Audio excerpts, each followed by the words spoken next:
Hello friends, welcome to trend பண்ணுவோம். இந்த வீடியோவில் இதை பற்றி பார்க்க போகிறோம்னா மகாநதி சீரியலில் இன்றைக்கான எபிசோட் பற்றி பார்க்கலாம். இதுக்கு முன்னாடி நம்ம சேனலுக்கு இப்போ நீங்கள் ஃபர்ஸ்ட் டைம் வர மாதிரி இருந்தால் சப்ஸ்கிரைப் பண்ணி கூடவே பெல் ஐக்கனை கிளிக் பண்ணிக்கோங்க. மகாநதி சீரியலில் இன்றைக்கான எபிசோடில் என்ன நடக்குதுன்னு பார்த்தீங்கன்னா, காவேரி வெளியில் வருவாங்க. அப்போ விஜய் வந்து பார்த்துட்டு ரோட்டில் காரை நிப்பாட்டிட்டு காவேரி வந்து பார்ப்பாங்க. இந்த நேரத்தில் நீங்கள் என்ன பண்ணுற அப்படின்னு சொல்லி காவேரி கிட்டே கேட்பாங்க. உடனே காவேரி இருந்துக்கிட்டு நான் மெடிக்கல் ஷாப் போகிறேன் அப்படின்னு வந்துட்டு சொல்லுவாங்க.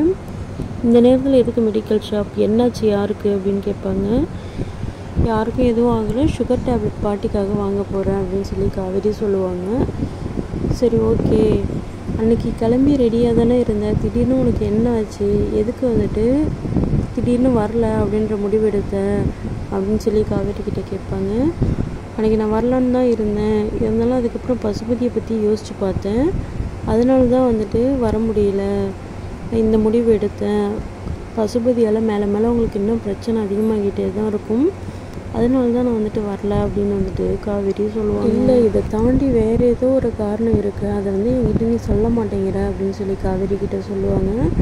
வேறு எந்த காரணமும் இல்லை, பசுபதி தான் காரணம்னு சொல்லுவாங்க. அன்றைக்கி என் பாட்டி ஒரு மாதிரியே பேசினாங்களே, அதனால் அதெல்லாம் மனசில் வச்சுக்கிட்டு தான் இப்படிலாம் பண்ணுறியா அப்படின்னு கேட்பாங்க. அதெல்லாம் ஒன்றும் இல்லை அப்படின்னு சொல்லி காவேரி மழுப்பி அதை வந்துட்டு டைவர்ட் பண்ண தான் பார்ப்பாங்க. அதுக்கான பதில் வந்துட்டு சொல்ல மாட்டாங்க. இப்போ கூட வந்துட்டு பாட்டி இப்படிலாம் சொன்னதுனால தான் நான் இப்படி இருக்கேன் அப்படின்னு சொன்னால் கண்டிப்பாக வந்துட்டு விஜய் காவேரியை வீட்டுக்கு கூட்டிகிட்டு போயிடுவாங்க. ஆனால் காவேரி வந்துட்டு அதை வந்து சொல்ல மாட்டாங்க. இந்த பசுபதியால் அவங்களுக்கு எப்போ எந்த பிரச்சனை வருமா என்ன ஒன்று, காலையிலேருந்து இங்கேயே தான் சுற்றிட்டு இருக்கேன் அப்படின்னு சொல்லுவாங்க. காலையிலேருந்து என்ன சொல்கிறீங்க அப்படின்னு சொல்லி காவேரி கேட்பாங்க.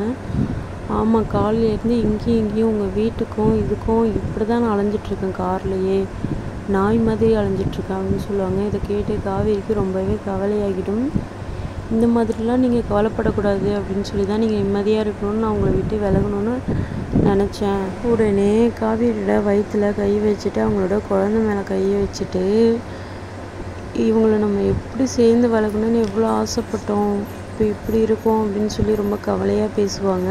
காவேரியும் வந்துட்டு ரொம்பவே எமோஷ்னலாக விஜய் வந்து பார்த்துட்டே இருப்பாங்க. அது பார்க்கவே வந்துட்டு ரொம்பவே அழகாக இருக்கும் அண்ட் எமோஷ்னலாகவும் இருக்கும்.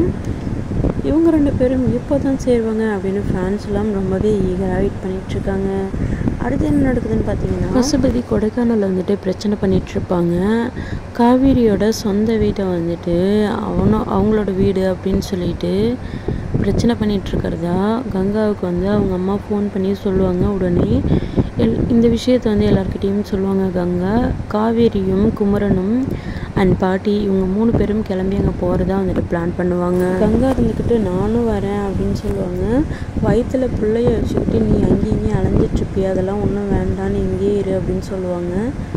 உடனே எல்லோரும் கிளம்புறதுக்கு ரெடி ஆகிடுவாங்க. காவேரி தனியாக இருக்கும்போது வயிற்றில் கையை வச்சு ரொம்பவே வந்துட்டு ஃபீல் பண்ணுவாங்க. என் வயிற்றில் குழந்தை இருக்கிறது தெரிஞ்சால் எல்லோரும் இப்படி தானே சொல்லியிருப்பாங்க அப்படின்னு நினச்சி ரொம்பவே ஃபீல் பண்ணுவாங்க. அதோட இன்றைக்கான எபிசோட் முடிஞ்சிடும்.